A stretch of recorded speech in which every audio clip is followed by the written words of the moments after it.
ಅವ್ರ ಹತ್ರ ಮಾತಾಡೋದಕ್ಕಿಂತ ಮುಂಚೆಗೆ ನೀನು ಫಸ್ಟ್ ಇವಾಗ ತರುಣಿಗೆ ಫೋನ್ ಮಾಡು. ತರುಣಿಗೆ ಫೋನ್ ಮಾಡಿ ಮಾತಾಡೋದು ಕಲಿ. ಅವ್ನು ಏನು ಹೇಳ್ತಾನೆ ಕೇಳಿ ಆಮೇಲೆ ಅವ್ರ ಹತ್ರ ನೀನು ಜೋರು ಮಾಡುವಂತೆ. ಫಸ್ಟ್ ತರುಣಿಗೆ ಫೋನ್ ಮಾಡು ನೀನು. ಅದೇ ಮಾಡ್ಬೇಕಲ್ವೇನಕ್ಕ? ಹೋಗಿ ಚೆನ್ನಾಗಿ ಬೈದು ಬಿಡ್ತೀನಿ ನಾನು.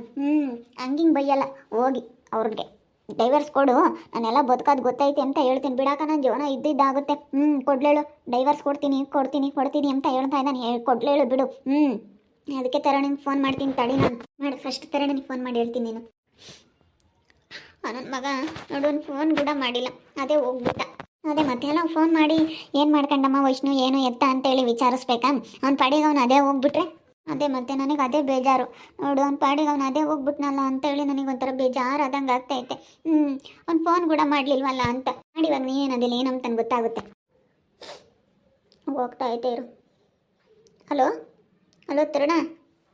ಹೇಳು ವೈಷ್ಣು, ಹೇಳು, ಏನಾಯಿತು? ಇವಾಗ ಅಲ್ಲಿ ಏನು ಹೇಳಿದ್ರು? ನಾನು ಕಾಲ್ ಮಾಡೋಣ ಅಂತ ಇದ್ದೆ, ಮತ್ತು ಅಲ್ಲೆಲ್ಲ ಗಲಾಟೆ ನಡೀತಿತ್ತಲ್ಲ, ಮತ್ತು ಯಾಕೆ ಬೇಕು ಅಂತೇಳಿ ನಾನು ತುಂಬ ಭಯದಿಂದನ ಮಾಡಲಿಲ್ಲ. ನಾನೇ ಕಾಲ್ ಮಾಡಬೇಕು ಅಂತ ಇದ್ದೆ, ನೀನೇ ಮಾಡಲಿ ಅಂತ ಹೇಳಿ ಕಾಯ್ತಾ ಇದ್ದೆ. ಏನಾಯಿತು? ಏನಂದರು? ಇವಾಗ ಎಲ್ಲಿದೆಯಾ? ಇವಾಗ ಏನಾಯಿತು ಅಲ್ಲಿ? ಏನಾಯಿತು? ಏನಾಯಿತು? ಯಾರು ತಾನೇ ಸುಮ್ಕಿರ್ತಾರೆ? ನೀನು ನಮ್ಮ ಮನೆಯಾಗ ಇರಬೇಡ, ನಮ್ಮ ಮನೆ ಒಳಗೆ ಬರಬೇಡ ಅಂತ ಹೇಳಿ ಆಚೆ ಕಳಿಸ್ಬಿಟ್ಟ. ಭೀಮಾ ನನ್ನ ಬಿಡ್ಕೊಳ್ಳಲ್ಲ, ಡೈವರ್ಸ್ ಕೊಡ್ತೀನಿ ಹೋಗು, ಅವನ ಜೊತೆಗೆ ಬಿದ್ದಿರು, ಡೈವರ್ಸ್ ಕೊಟ್ಬಿಡ್ತೀನಿ ಅಂತ ಹೇಳಿ ಹೇಳ್ತಾ ಇದ್ದಾನೆ. ಡೈವರ್ಸ್ ಕೊಡ್ತಾನಂತೆ. ಅದಕ್ಕೇನೆ ಇವಾಗ ಏನು ಮಾಡೋದು? ಡೈವರ್ಸ್ ತೊಗೊಳ್ಳೋಣ ಬಾ ಅಂತ ಹೇಳಿ ಬಲವಂತ ಮಾಡ್ತಾ ಇದ್ದಾನೆ. ನನಗೆ ಏನು ಹೇಳಬೇಕು ಅಂತ ಗೊತ್ತಾಗ್ತಿಲ್ಲ. ಅದಕ್ಕೆ ನಾನು ನಿನಗೆ ಕಾಲ್ ಮಾಡಿಬಿಟ್ಟು ಆಮೇಲೆ ಅವನ ಹತ್ರ ಮಾತಾಡೋಣ, ಆಮೇಲೆ ಜೋರು ಮಾಡೋಣ ಅಂತ ಸುಮ್ಮನಾದೆ. ಭಾಗ ತಗೊಳ್ಳೋದು ಗೊತ್ತೈತೆ. ಇವಾಗ ಹೆಂಗಲ್ಲ ಅಂದ್ರೂ ಒಂದು 10 ಸೀಮೆ ಹಸ ಇದ್ದಾವೆ. ಒಂದು 5 ಸೀಮೆ ಹಸ ಅಂತೂ ನನಗೆ ಭಾಗಕ್ಕೆ ಬರ್ತವೆ. ಏನಲ್ಲ ಅಂದ್ರೂ ಒಂದು 70,000 ರಿಂದ 80,000 ಒಂದು ಸೀಮೆ ಹಸ ಹೋಗುತ್ತೆ. ಹೆಂಗಲ್ಲ ಅಂದ್ರೆ ಮಿನಿಮಮ್ ಒಂದು 50-60 ಸಾವಿರಕ್ಕಾದರೂ ಹೋಗುತ್ತೆ. 5 ಸೀಮೆ ಹಸ ನನಗೆ ಇವಾಗ ಭಾಗ ಬರುತ್ತೆ. ದುಡ್ಡು ಅಕೌಂಟಲ್ಲಿ ಅವನು ಎಷ್ಟು ಇಟ್ಕೊಂಡಿದ್ದಾನೆ, ಅವರ ಇದು ಹೊಲ ಮನೆ ಎಷ್ಟೈತೆ ಅದ್ರದ್ದೆಲ್ಲನ ಸ್ವಲ್ಪ ಎಲ್ಲ ಡಿಸೈಡ್ ಮಾಡ್ಕೊಂಡು ಎಷ್ಟು ಬರುತ್ತೋ ಏನೋ ಗೊತ್ತಿಲ್ಲ. ಒಟ್ಟಿನಲ್ಲಿ ಬರುತ್ತೆ ಡೈವರ್ಸ್ ತೊಗೊಂಡ್ರೆ. ಅದಕ್ಕೆ ಇವಾಗ ಏನು ಮಾಡಬೇಕು ಅಂತ ಗೊತ್ತಾಗ್ತಿಲ್ಲ. ಹೋಗ ಅವನ ಜೊತೆನೇ, ಅವನು ಹಿಂದೆ ಸುತ್ತರಿಯಕ್ಕೆ ಹೋಗಿದ್ದಲ್ಲ, ಅವ್ನು ನಮ್ಮ ಮನೆಗೆ ಬಿಡ್ಕೊಳಲ್ಲ. ಲೋಪರ್ ನನ್ನ ಮಗು, ನಾವು ಹೋಗಿ ನಮ್ಮ ಮನೆಗೆ ಬರಬೇಡ ಕಣೆ, ನಾನು ನಿನ್ನ ಬಿಡ್ಕೊಳ್ಳಲ್ಲ, ಹೋಗು ಹಂಗೆ ಹಿಂಗೆ ಅಂತೇಳಿ ಬಾಯಿಗೆ ಬಂದಂಗೆ ಮಾತಾಡ್ತಾ ಇದ್ದಾನೆ. ಅದಕ್ಕೆ ಇವಾಗ ಏನು ಮಾಡಬೇಕಂತ ಗೊತ್ತಾಗ್ತಾ ಇಲ್ಲ. ಅದಕ್ಕೆ ಗೊತ್ತಾಗ್ದಲೇ ನಾನು ನಿನಗೆ ಕಾಲ್ ಮಾಡಿದೆ. ಇವಾಗ ಏನು ಮಾಡೋಣ ಹೇಳು ತರುಣ? ಇವಾಗ ಡೈವರ್ಸ್ ಕೊಟ್ಬಿಡೋಣ? ನೋಡಮ್ಮ, ಹೆಂಗೆ ನಿನ್ನಿಷ್ಟ. ಆದರೆ ಇವಾಗ ನಾನು ನಮ್ಮ ಮನೇಲೇ ನಮ್ಮಮ್ಮವ್ರು ಒಪ್ತಾರೋ ಇಲ್ವೋ ಅದೇನೆ. ನಮ್ಮ ಅಮ್ಮಯ್ಯರು ಒಪ್ಪಲ್ಲ, ನಮ್ಮ ಅಕ್ಕ ತಂಗಿಯವರು ಅಷ್ಟು ಸುಲಭವಾಗಿ ಒಪ್ಪಲ್ಲ ಅವ್ರು ನಮ್ಮ ಮನೇಲಿ. ಅದಕ್ಕೆ ನನಗೆ ಅವರು ಏನಂತಾರ ಅಂಬೋದೊಂದು ಭಯ ಸ್ಟಾರ್ಟ್ ಆಗೈತೆ. ನೋಡಿ ನಿನ್ನಿಷ್ಟ, ನಿನಗೆ ಹೇಗೆ ಅನಿಸುತ್ತೆ ಹಾಗೆ ಮಾಡು. ನೋಡು, ಆಮೇಲೆ ಬೇಕಾದ್ರೆ ನಾನು ಕಾಲ್ ಮಾಡ್ತೀನಿ, ಅದಿಲ್ಲ ಏನು ಮಾತಾಡು, ನೀನು ಹೋಗಿ ಮಾತಾಡು. ಇನ್ನೇನು ಮಾಡೋಕ್ಕಾಗುತ್ತೆ? ಇವಾಗ ನನ್ನಿಂದ ನಿನ್ನ ಜೀವನ ಹಾಳಾಯ್ತಾ? ಇನ್ನೇನು ಮಾಡೋಕ್ಕಾಗುತ್ತೆ? ಇವಾಗ ನಮ್ಮ ಮನೇಲೆಲ್ಲ ಒಪ್ಪಿಸ್ತೀನಿ, ಕೇಳ್ತೀನಿ, ಅದೆಲ್ಲ ನೋಡೋಣ ಏನಂತಾರೆ ನಮ್ಮಮ್ಮ, ನಮ್ಮ ಅಕ್ಕ, ನಮ್ಮ ತಂಗಿ ಅವರೆಲ್ಲ ಏನಂತಾರೆ ನೋಡೋಣ. ಒಂದು ಮಾತು ಕೇಳ್ತೀನಿ. ಸರಿ ಆಯ್ತು, ಹೇಳು ಕೇಳು. ನಿಮ್ಮ ಅಕ್ಕ ತಂಗಿ ಏನೋ ಅಂತಾರೆ. ಅಲ್ಲ ನಿಮ್ಮ ಮನೇಲಿ ಎಲ್ಲನ ನಿಮ್ಮ ಅಕ್ಕಂದು ಅಂತ ಹೇಳ್ತಿದ್ದೆ ಎಲ್ಲ ಮ್ಯಾನೇಜ್ಮೆಂಟು. ಯಾವಾಗಿಂದಲೂ ನಮ್ಮ ಅಕ್ಕಂದೇ ನಮ್ಮ ಮನೇಲಿ. ಈಗ ನಮ್ಮ ಅಕ್ಕ ಅವಳು ಮದುವೆ ಆಗಿಲ್ಲ, ಅವಳಿಗೆ ಒಂಥರ ಬೇಜಾರಾಗ್ಬಿಟ್ಟು ಜೀವನನೇ ಬೇಡ ಅಂತೇಳಿ, ನನ್ನ ಮದುವೆ ಆಗೋದಿಲ್ಲ ಅಂತೇಳಿ ಅವಳು ಯಾಕೋ ಮದುವೆ ಆಗೋದಕ್ಕೆ ಇಷ್ಟಪಡಲಿಲ್ಲ. ನಮ್ಮ ಮನೇಲೆಲ್ಲನ ಅವಳೇನೆ. ಇವಾಗ ನಮ್ಮ ಮನೇಲೆಲ್ಲ ಜವಾಬ್ದಾರಿಯಿಂದನ ದೊಡ್ಡ ಮಗಳಾಗಿರೋದ್ರಿಂದನ ನಮ್ಮ ಮನೇಲಿ ಏನಿದ್ರೆ ಎಲ್ಲ ಅವಳೇ ನೋಡ್ಕೊಳ್ಳೋದು. ಅದಕ್ಕೆ ಇವಾಗ ಏನು ಮಾಡೋಣ ಅನ್ನಿಸ್ತೈತೆ. ನಮ್ಮ ಅಕ್ಕ ಏನಂತಾಳೋ ಏನೋ ಅಂತ ನನಗೆ ಭಯ. ನಮ್ಮ ಅಕ್ಕ ಇಲ್ಲೋಡು, ಅವಳು ಎಲ್ಲದಕ್ಕೂ ನಮ್ಮ ಅಕ್ಕನ ನಾನು ಕೇಳಲೇಬೇಕು. ನಮ್ಮ ಅಕ್ಕನೇ ನಮ್ಮ ಮನೆಗೆ ಇವಾಗ ನಮ್ಮ ಅಪ್ಪ ಇಲ್ದಂಗಿಂದನೂ ಅವಳೇ ಎಲ್ಲ ಜವಾಬ್ದಾರಿ ತಗೊಂಡು ನಮ್ಮ ಮನೆಗೆಲ್ಲ ನೋಡ್ಕೊಂಡು ಅವಳೇ ನನ್ನ ಕೆಲಸಕ್ಕೆ ಸೇರಿಸಿದ್ದಾಗಲಿ, ನನ್ನ ದುಡಿಮೆ ಎಲ್ಲ ಅವಳ್ದೇನೆ. ನಮ್ಮ ಮನೇಲಿ ನಮ್ಮ ಅಮ್ಮ ಎಲ್ಲರೂ ನಾವೆಲ್ಲ ಅವಳು ಹೇಳ್ದಂಗೆ ಕೇಳೋದು. ನನ್ನ ತಂಗಿ ಎಲ್ಲರೂ ನಾವು ಅವಳು ಹೇಳ್ದಂಗೆ ಕೇಳೋದು. ನೋಡೋಣ, ಮಾತಾಡ್ತೀನಿ. ನೀನು ಇನ್ನೇನು ಮಾಡೋಕ್ಕಾಗುತ್ತೆ? ಅಷ್ಟೊಂದು ಬಲವಂತ ಮಾಡಿದ್ರೆ ಕೊಟ್ಬಿಡು. ಇನ್ನೇನು ಮದುವೆ ಆಗ್ಬಿಡೋಣ.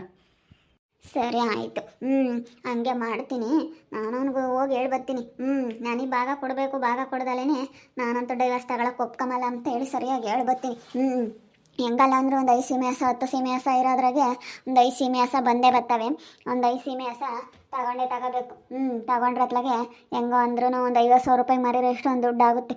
ಏನು ನಾವು ಈಗ ಇವತ್ತು ಹೆಂಗೋ ಇಸ್ಕೊಂಬ್ಲೇಬೇಕು ಭಾಗನ. ಏನೋ ಆಗೈತೆ ಇವಾಗ ಈ ರೀತಿ ಆಗೈತೆ ಅಂತಂದರೆ ನಾನು ಯಾವತ್ತೂ ಚೆನ್ನಾಗಿರೋದಿಲ್ಲ. ಮತ್ತು ಪದೇ ಪದೇ ಅದನ್ನೇ ಮಾತಾಡ್ತಿರ್ತಾರೆ. ಒಂದು ಸತಿ ಈ ರೀತಿ ಆಗೈತೆ ಜೀವನದಲ್ಲಿ ಅಂತಂದರೆ ಪದೇ ಪದೇ ಸಾಯೋವರೆಗೂ ಮತ್ತೆ ಅವನು ಅದನ್ನೇ ಮಾತಾಡ್ತಾ ಇರ್ತಾನೆ. ಇದು ಸರಿ ಹೋಗೋದಿಲ್ಲ. ಒಂದೇ ಸತಿ ಈ ರೀತಿ ಮಾಡ್ಕೊಳ್ಳೋದೇ ಒಳ್ಳೆಯದು. ಇನ್ನೇನು ಮಾಡೋಕ್ಕಾಗುತ್ತೆ. ಸುಪ್ಪಿ ಅಕ್ಕ ಅದನ್ನೇ ಹೇಳ್ತು, ಸುಪ್ಪಿ ಅಕ್ಕನ ಮನೆ ಹತ್ರನೇ ಇದ್ದೀನಿ, ಸುಪ್ಪಿ ಅಕ್ಕ ಸುಮ್ಮನೆ ತರಣನ ಕೇಳ್ಬಿಟ್ಟು ಯಾವುದಾದ್ರೂ ಒಂದು ಡಿಸೈಡ್ ಮಾಡು ಅಂತ ಹೇಳ್ತು. ಅದಕ್ಕೆ ಆ ರೀತಿನೇ ಡಿಸೈಡ್ ಮಾಡೋಣ ಅಂತ ಅಂದ್ಕೊಂಡಿದ್ದೀನಿ. ಸರಿ ಆಯ್ತು ಹೇಳು, ಹಂಗೆ ಮಾಡು. ಮಾಡಿಬಿಟ್ಟು ಅದೇನು ಮಾತಾಡ್ಕೊಂಡು ಫೋನ್ ಮಾಡು. ಈಗ ನಾನು ಏನು ಮಾಡೋಕ್ಕೂ ನೀನು ಫಸ್ಟ್ ಡೈವರ್ಸ್ ತೊಗೋಬೇಕು. ಡೈವರ್ಸ್ ತೊಗೊಂಡ್ಮೇಲೆ ಆಮೇಲೆ ಏನು ಬೇಕಾದ್ರೂ ಮಾಡ್ಕೋಬೋದು. ಫಸ್ಟ್ ಡೈವರ್ಸ್ ತೊಗೋ. ಸರಿ ಆಯ್ತು ಹೇಳಿ. ಡೈವರ್ಸ್ ತಗೊಳಕ್ಕಾಗುತ್ತೆ ಇವಾಗ. ನೋಡೋಣ, ಕೇಳೋಣ ಅದೆಲ್ಲ ಏನಂತಾರೆ. ಸರಿ ಆಯ್ತು, ಆಮೇಲೆ ಕಾಲ್ ಮಾಡು. ಸುಮ್ಮನೆ ಚೆನ್ನಾಗಿತ್ಕೊಂಡಿರೋದೆ ಅಂತ ಚೆನ್ನಾಗಿರ್ಬೋದಾಗಿತ್ತಮ್ಮ. ನೋಡು ಇವಾಗ ಹೊರಟು ಸವಾಸಲ್ ಕಣಮ್ಮ, ಯಾರು ಆಗಲ್ಲೋ. ಯಾರಾಗ್ಬೇಕು ಅವರೇ ಆಗತ್ತೆ ಕಣಮ್ಮ.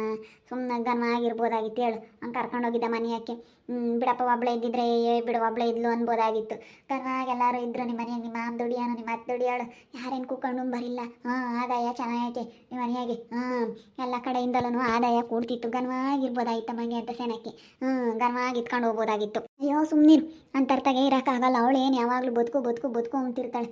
ಏನು ಯಾವಾಗ ನೋಡಿದ್ರೂ ಬದುಕು ಎಲ್ಲದಕ್ಕೂ ಸುಮ್ಮನೆ ಕೆಲಸ ಮಾಡ್ತಿರ್ಬೇಕು. ಏನು ಹಂಗೆ ಅಯ್ಯೋ ಅವಳೇನು ದೊಡ್ಡ ಸೀಮೆಗಿಲ್ದಾಳಮ್ಮ, ಸುಮ್ಮನಿರು. ಪಾಡಿಗೆ ಅವಳು ಇವಾಗ ಚೆನ್ನಾಗಿರ್ಲಿ. ಅವಳು ಹೆಂಗೆ ಮಾತಾಡ್ತಾರೆ ಗೊತ್ತೆ, ಅವಳು ಹೆಂಗೆ ಅಂತಾಳೆ. ಮನೆಯಾಗ ಇರೋಕ್ಕಾಗಲ್ಲ ಕಣ್ಬಗೆ ಅಂಟಿ. ನೀನು ಏನೋ ನಾನು ಈಗ ನನ್ನ ಜೀವನ ಏನಾಗುತ್ತೋ ಗೊತ್ತಿಲ್ಲ. ಮುಂದ್ಲೋದು ಯಾರೂ ಕಂಡಿಲ್ಲ. ಚೆನ್ನಾಗಿದ್ರು ಇರ್ಬೋದು, ಇಲ್ದಂಗೆ ಇರ್ಬೋದು. ಆದರೆ ಮುಂದ್ಲೋದು ಯಾರೂ ಕಂಡಿಲ್ಲ. ಆದ್ರೆ ನಾನು ಯಾತ ತಲೆ ಕೆಡಿಸ್ಕೊಂಬಕ್ಕೋಗಲ್ಲ. ಇವಾಗೇನು ಡೈವರ್ಸ್ ಕೊಡ್ತೀನಿ ಅಂತೇಳಿ ನೆನ್ನೆ ಹೇಳಿದ್ದ. ಅದಕ್ಕೆ ಡೈವರ್ಸ್ ಕೊಡು ನನಗೆ ಇವಾಗ ಇಷ್ಟು ನಾನು ನನಗೆ ಅಲ್ಲಿ ಹೊಲ ಮನೆಯವು ಮತ್ತು ದುಡ್ಡು ಅದೆಲ್ಲನೂ ಏನೈತೆ ಅದ್ರ ಭಾಗ ಕೊಡು ಅಂತೇಳಿ ಹೇಳ್ತೀನಿ ನಾನು. ಅಷ್ಟೇ, ನಾನು ಇದ್ದಂಗೆ ಮಾತಾಡ್ಬಿಡ್ತೀನಿ. ನನಗೆಲ್ಲ ಭಾಗ ಬೇಕೇ ಬೇಕಪ್ಪ ಅಂತ ಹೇಳ್ತೀನಿ. 5 ಸೀಮೆ 10 ಸೀಮೆ ಇರೋದ್ರಾಗ 5 ಸೀಮೆ ಭಾಗ ಕೊಡ್ಬೇಕು ನನಗೆ. ನಾನು ಹೆಂಗ ಸಪ್ರೇಟ್ ನನ್ನ ಪಾಡಿಗೆ ನಾನು ಮಾಡ್ಕೊಂಡು ತಿಂತೀನಿ. ಭಾಗ ಕೊಡಲೇಬೇಕು ನನಗೆ. ಬೇಡ ಕಣಮ್ಮ, 1-2 ದಿನ ಸುಮ್ಕಿರು. ಯಾತು ಬೇಡ ನೀನು ಈಗ ಎಲ್ಲೋದ್ರೂ ಸುಮ್ಮನೆ ಬೋಲ್ಕಷ್ಟ. ನಾನು ಆಳೆ ಭಾಳ ಜನ ನೋಡಿದ್ದೀನಿ ಕಣಮ್ಮ. ಬೇಡ ಈ ರೀತಿ. ನೋಡು ಸುಪ್ಪಮ್ಮಂದು ಇವತ್ತು ಯಾರು ಮಾತಾಡ್ಸಲ್ಲ. ಅವ್ರ ಅಪ್ಪರಾಗಲಿ ಅವ್ರ ಅಣ್ಣ ಆಗಲಿ ಯಾರು ಮಾತಾಡ್ಸಲ್ಲ. ಅದಕ್ಕೇನೆ ಸುಮ್ಮನೆ 1-2 ದಿನ ಸುಮ್ಕಿದ್ಬಿಡು. ಆಮೇಲೆ 1-2 ದಿನ ಸಮಾಧಾನ ಆಗೋವರೆಗೂ ಆಮೇಲೆ ಅವನೇ ಕರ್ಕೊಂಡು ಹೋಗ್ತಾನೆ. ನೀನು ಆಮೇಲೆ ಹೊಂದಾಣಿಕೆಯಿಂದ ಸೆನೆ ಕಿತ್ಕೊಂಡು ಹೋಗಿ ಬಂತಿ. ಇಲ್ಲ ಹಂಗೆಲ್ಲ ಆಗೋದಿಲ್ಲ ಬಗ್ಗೆ ಆಂಟಿ, ಆಗಲ್ಲ. ಇನ್ನೇನು ಮಾಡೋಕ್ಕಾಗುತ್ತೆ. ಈಗ ಒಂದು ಸತಿ ಕೆಟ್ಟ ಬಂದೈತಂದರೆ ಇದು ಚೆನ್ನಾಗಿ ಆಗೋ ಮಾತೇ ಇಲ್ಲ.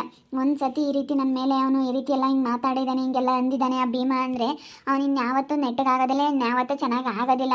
ನಾನು ಅನ್ಕೊಂಬೋದು ಅಷ್ಟೇ, ಅವ್ನು ಚೆನ್ನಾಗಿ ಆಗ್ತಾನೆ, ನಾನು ಚೆನ್ನಾಗಿ ನೋಡ್ಕೊಂತಾನೆ ಅಂತ. ಅವ್ನು ಇನ್ಯಾವತ್ತೂ ಚೆನ್ನಾಗಿ ಆಗೋದಿಲ್ಲ. ನನ್ನ ಹತ್ರ ಬರೀ ಇನ್ಮೇಲೆಯಿಂದ ಜಗಳ, ಯಾವಾಗಲೂ ಅಂತಿರೋದು, ಒಟ್ಟು ಗಲಾಟೆ, ಇದೆಲ್ಲ ಬೇಡವೇ ಬೇಡ. ಸುಮ್ಮನೆ ದೂರ ಇರೋದೇ ಒಳ್ಳೇದು. ದೂರ ಇರೋದೇ ಒಳ್ಳೇದು. ನಾನು ಹೇಳ್ತಾ ಇದ್ದೀನಲ್ಲ, ಸುಮ್ಮನೆ ದೂರ ಇದ್ಬಿಟ್ರೆ ಯಾವುದು ಇರೋದಿಲ್ಲ. ದೂರ ಇರಬೇಕು. ದೂರ ಇದ್ದರೆ ಏನು ಅವರು ನಮ್ಮನ್ನೇನು ಅನ್ನಂಗಿರಲ್ಲ, ನಾನು ಅವ್ರನ್ನೇನು ಅನ್ನಂಗಿರಲ್ಲ. ನನಗೂ ಅವ್ರಿಗೂ ಏನೂ ಸಂಬಂಧ ಇಲ್ಲ ಅನ್ನೋ ಥರ ಮಾಡ್ಕೋಬೇಕು. ಮಾಡ್ಕೊಂಡ್ರೆ ಮತ್ತೆ ಇದು ಸರಿ ಹೋಗೋದಿಲ್ಲ ಅಂತಂದರೆ ಬರೀ ಹಿಂಗೇನೆ ಹೋಗ್ತಿರ್ತೀನಿ. ಜಗಳ ಮಾಡ್ಕೊಂಬೋದು, ಅದು ಇದು ಒಟ್ಟು ಸವಾಸಲ್ಲ. ತರುಣ್ ಹೇಳೋದಾನೆ, ಸುಮ್ಮನೆ ನಾನೆಲ್ಲ ಕರ್ಕೊಂಡು ಹೋಗ್ತೀನಿ ನಮ್ಮ ಮನೆಗೆ, ಡೈವರ್ಸ್ ಕೊಟ್ಬಿಡು ಅಂತ ಹೇಳವ್ನಿ. ಏನು ಮಾಡೋದಂಟಿ? ನಮಗಿಂತದ್ದು ಯಾರಾದರೂ ನಮಗೇನೇನು ಕಷ್ಟಕ್ಕಾಗಾರಲ್ಲ ಏನೆಲ್ಲ. ನಮ್ಗೆ ಎಷ್ಟು ಕಷ್ಟ ಗೊತ್ತೇ. ಇವತ್ತು ನಮ್ಮ ಕಷ್ಟ ಅರ್ಥ ಮಾಡ್ಕೊಂಬಾರೆ ಯಾರೂ ಇಲ್ಲ ಕಣಂಟಿ. ಸುಮ್ಮನೆ ಆಂಟಿ ಇವಾಗ ಹೆದರ್ಕೊಂಬಕ್ಕೆ ಹೋಗ್ಬಾರ್ದು. ಎದುರಿಸ್ತಾರೆ, ಅವ್ರ ಕೈಲಿ ಏನು ಮಾಡೋಕ್ಕಾಗಲ್ಲ ಹಂಗೆ ಹಿಂಗೆ ಅಂತೇಳಿ ಎದುರ್ಸಕ್ಕೆ ಬರ್ತಾರೆ. ಅವ್ರ ಮಾತೆಲ್ಲ ಕೇಳಬಾರ್ದು. ಅವ್ರ ಮಾತೆಲ್ಲ ಕೇಳಿದ್ರೆ ಆತಲ್ಲ. ಅವರು ಒಳ್ಳೆಯವರಲ್ಲ, ಸುಮ್ಕಿರು. ಅಲ್ಲಿ ಇರೋಕ್ಕಾಗಲ್ಲ. ಸುಮ್ಮನೆ ಅಂತರ ಮನೆಯಾಗ ಇರೋದಕ್ಕೆ ನಾನು ಸುಮ್ಮನೆ ನೆಮ್ಮದಿಗೆ ಅವ್ರು ಇಷ್ಟಪಟ್ಟವ್ರ ಜೊತೆಗೆ ಇರೋದು ಒಳ್ಳೆ. ಸುಮ್ಕಿರು. ಸುಮ್ಮನೆ ನೆಮ್ಮದಿಗೆ ಇರೋದು ಕಲಿಬೇಕು. ಯಾವತ್ತೇ ಆಗಲಿ ನೆಮ್ಮದಿ ಮುಖ್ಯ. ಇವಾಗೇನು ಯಾರು ಶಿವ ಅಂಬತಕ್ಕ ಏನು ಯಾರು ಇರಲ್ಲ. ಇರೋ ತಕ್ಕನ ನೆಮ್ಮದಿಯಾಗಿರ್ಬೇಕು. ಈಗೇನು ಯಾರೇನು ಕೋಲಿಡಿದು ತಲೆ ಅಲ್ಲಾಡೋವರೆಗೂ ಮೈಯೆಲ್ಲ ಸುಕ್ಕೊತ್ತವರೆಗೂ ಯಾರು ಇರಲ್ಲ ಇವಾಗೇನು ಇಲ್ಲೋಡು. ಇವಾಗ 30-40 ವರ್ಷಕ್ಕೇನೆ, ಒಂದು 50 ವರ್ಷ ಮಿನಿಮಮ್, 50-60 ವರ್ಷಕ್ಕೇನೆ ಅಷ್ಟೇ ಲಾಸ್ಟ್. ಈಗೇನು ಯಾರು ಆರಾರ ಶಿವ ಅಂಬತ್ತಕ್ಕ ತಿಂಗಳಂಗಟ್ಲೆ ನೆಲಕ್ಕೆ ಬಿದ್ದು ಯಾರೂ ಹಂಗೆ ಹೋಗತ್ತಕ್ಕ ಯಾರು ಇರಲ್ಲ ಇವಾಗ. ಇವಾಗ ಅಂತ ಕಾಲ. ಏನು ಮಾಡೋದು? ಇರತಕ್ಕ ಸೆನಕ್ಕಿರ್ಬೇಕಷ್ಟೇ. ನೋಡಿ ತಲೆ ಕೆಡ್ಸಮಕ್ಕೆ ಹೋಗ್ಬಾರ್ದು. ನಮ್ಗೆ ಇಷ್ಟ ಅಂತ ನಾವು ಇರ್ಬೇಕು. ನಾನು ಹಂಗೆ ಅಮ್ಮ, ಯಾರೇನೋ ಅನ್ಕೊಂಬ್ಲೇಳು ನನ್ನ ಬಗ್ಗೆ ನಾನೇನು ತಲೆ ಕೆಡ್ಸಮಲ್ಲ. ಆವಳೆ ಊಟನ ಮಾತಾಡ್ಕೊಂಬ್ಲಿ, ಯಾವಳೆ ಏನಾನ ಅನ್ಕೊಂಬ್ಲೇಳು. ಅವಳು ಹಂಗೆ ಹಿಂಗೆ ಸುಪ್ಪಿ ಅಂಥವಳು ಇಂಥವಳು ಅಂತ ಯಾವಳೆ ಸನ ಮಾತಾಡಲಿಲ್ಲ. ನಾನೇನೇನೋ ತಲೆ ಕೆಡಿಸ್ಕೊಂಬಲ್ಲ. ಹಿಂಗಂದ್ರೆ ಇನ್ನೇನು ಹೇಳೋ ನಾವು ಏನೋ ತಿಳಿದ ಮಟ್ಟಿಗೆ ಹಿಂಗಿರ್ರಮ್ಮ, ಹಿಂಗಲ್ಲ ಅಂದ್ರೆ ಹಂಗೆ. ನಾನು ನಿಮ್ಮ ಚಿಕ್ಕ ವಯಸ್ಸು, ಇನ್ನು ಬುದ್ಧಿ ಕಮ್ಮಿ ಅಂತ ಏನೋ ಹೇಳ್ತೀವಿ. ಹಿಂಗಂದ್ರೆ ಇನ್ನೇನು ಮಾಡೋಕ್ಕಾಗುತ್ತಮ್ಮ ನಾವು. ತರುಣನಿಗೆ ಫೋನ್ ಮಾಡಿದ್ದೆ. ಅದಕ್ಕೆ ಅವನು ಸುಮ್ಮನೆ ಡೈವರ್ಸ್ ಕೊಟ್ಬಿಡು ಅಂತ ಹೇಳಿದಾನೆ. ಅವರೆಲ್ಲ ಚೆನ್ನಾಗಿದ್ದಾರೆ ಮನೆ ಕಡೆ. ಅದಕ್ಕೆ ಏನು ಮಾಡೋದು? ಹೋಗಿ ಜೊತೆನೇ ಇರೋಣ ಅಂತ ಅಂದ್ಕೊಂಡಿದ್ದೀನಿ. ಇವ್ನಿಗೆ ಹೇಳ್ತೀನಿ, ನನಗೆ ಭಾಗ ಎಲ್ಲ ಕೊಡಬೇಕು, ನೀನು ಡೈವರ್ಸ್ ಕೊಡೋದಾದ್ರೆ ಅಂತೇಳಿ ಹೇಳ್ಬರ್ತೀನಿ. ನೋಡ್ತಾ ಇರಿ, ನಿನ್ನ ಆಗ್ಬೋದಂತ ಮುಂದಿನ ಭಾಗದಲ್ಲಿ ನೋಡ್ತಾ ಇರ್ರಿ. ಹಾಗೆ ವಿಡಿಯೋ ಬಗ್ಗೆ ನಿಮ್ಮ ಅಭಿಪ್ರಾಯನ ಕಮೆಂಟ್ ಮಾಡಿರಿ. ಹಾಗೆ ವಿಡಿಯೋ ಇಷ್ಟ ಆಗಿದ್ರೆ ಲೈಕ್ ಮಾಡಿ, ಶೇರ್ ಮಾಡಿ. ಇನ್ನು ನಮ್ಮ ಚಾನಲ್ನ ಯಾರೇ ಸಬ್ಸ್ಕ್ರೈಬ್ ಮಾಡ್ಕೊಂಡಿಲ್ಲ ತಪ್ಪೇ ಕೂಡಲೇ ಸಬ್ಸ್ಕ್ರೈಬ್ ಮಾಡ್ಕೊಳ್ಳಿ. ಓಕೆ ವೀಕ್ಷಕರೇ, ಧನ್ಯವಾದಗಳು.